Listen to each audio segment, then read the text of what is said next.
11 दिन हो चुके हैं, हालात कैसे बन रहे हैं, किस तरफ ये जंग जाती हुई दिखाई पड़ रही है। मेरे सहयोगी आसिफ रशीद मेरे साथ है। बहुत बहुत शुक्रिया आसिफ।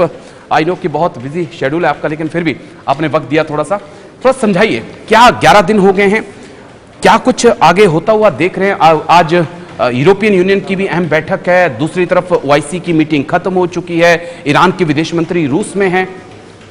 आज 11 दिन अभी जो हम 11वें दिन गिन रहे हैं, मैं और आप बात कर रहे हैं, ये थोड़ा और लंबा खींचेगा। जो अभी तक हम सिचुएशन देख रहे हैं उसमें दो कारण हैं। एक तरफ से प्रेशर बनाया गया, अटैक हुआ, जो परमाणु साइट्स थी, न्यूक्लियर साइट्स को टारगेट किया गया, निशाना बनाया गया, और उसमें भी दो कंफर्मेशन है, मैं उस पर आऊंगा। लेकिन अब अगर ये मानकर चलें कि ये युद्ध यहीं समाप्त हो जाएगा तो शायद अभी भी हम गलतफहमी में हैं।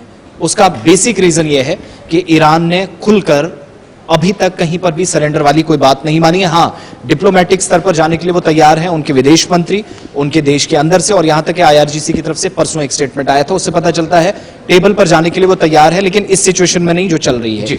दूसरी बात, जहां तक आपने बैठकों की OIC की बैठक, वहां पर हमें मजम्मत, कंडेमनेशन, वहां पर आवाज बुलंद करना, इसके अलावा कुछ नजर नहीं आया।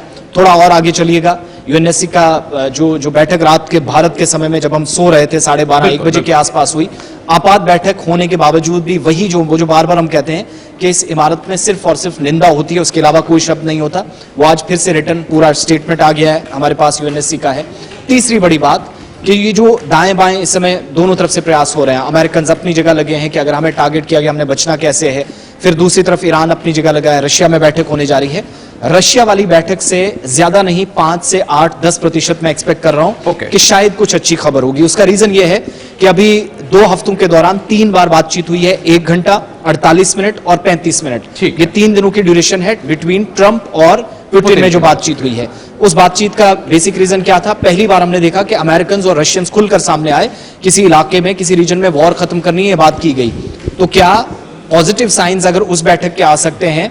इतना बड़ा हमला यूक्रेन ने कर दिया, 100+ आपके जहाज उड़ा दिए, ड्रोन अटैक हुए रशिया के ऊपर, उसके बावजूद भी वो चुप रहा, किसके कहने पर? ट्रंप के कहने पर। आज हम यही एक्सपेक्ट कर रहे हैं कि ट्रंप को मनवाने के लिए रशिया की तरफ से भी कोशिश की जाएगी, उसके रिजल्ट्स आएंगे, और वो कोशिश क्या हो सकती है कि अब आप काम वैसे ही चलाने दीजिएगा, न्यूक्लियर साइट्स पर काम जारी रहेगा, तेल आप यूज कर सकते हैं, जो मार्को रूबियो ने भी कहा, लेकिन वेपन बनाने के लिए जो वहां मवाद था, जो वहां पर जखीरा जमा था, वो तबाह कर दिया जा चुका है। अभी भी 50% से बचा है और कुछ एक्टिविटीज वहां देखी जा रही हैं, जिसका मतलब पूरी तरीके से नुकसान नहीं हुआ। इसकी आधिकारिक पुष्टि तब हुई, ट्रंप ने एक और ट्वीट आज किया। कल वो कह रहे थे तीनों साइट्स को नष्ट कर दिया, वहां अब मक्खी भी नहीं है। ये ट्रंप की स्टेटमेंट है, उनका बयान रिकॉर्ड है। आज सुबह ट्वीट करते हैं, कहते हैं कि सैटेलाइट इमेजेस सामने आई हैं, वो बता रही हैं कि थोड़ा थोड़ा नुकसान हमने हर जगह पहुंचाया है।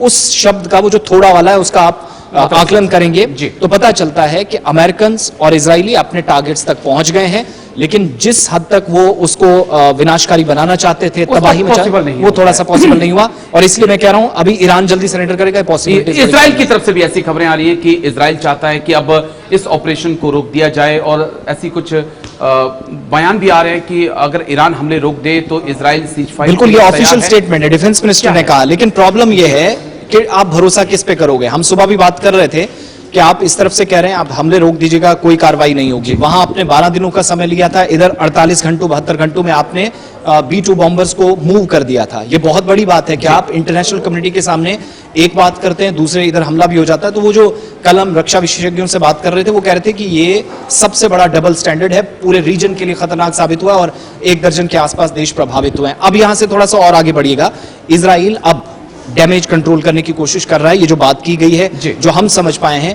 11 दिनों में उसको पर डे, सिर्फ 1 दिन की मैं बात कर रहा हूं, जो मिसाइल सिस्टम को रोकने के लिए, ईरान के वेपन्स को रोकने के लिए उसको खर्च आ रहा है $2.82 बिलियन, अमेरिकन बिलियन डॉलर्स की मैं बात कर रहा हूं, अरबों रुपए 1 दिन, यानी जो एयर डिफेंस सिस्टम में वो कर रहा है। दूसरा, आप जब आप रीजनल वाइज देखते हैं, लोगों की जाने गई हैं, मौतें ईरान के मुकाबले में काफी कम है, लेकिन स्ट्रक्चर तबाह हुआ है, साइट्स को टारगेट किया गया है, वाटर सप्लाई, बिजली सप्लाई आपकी प्रभावित हुई है।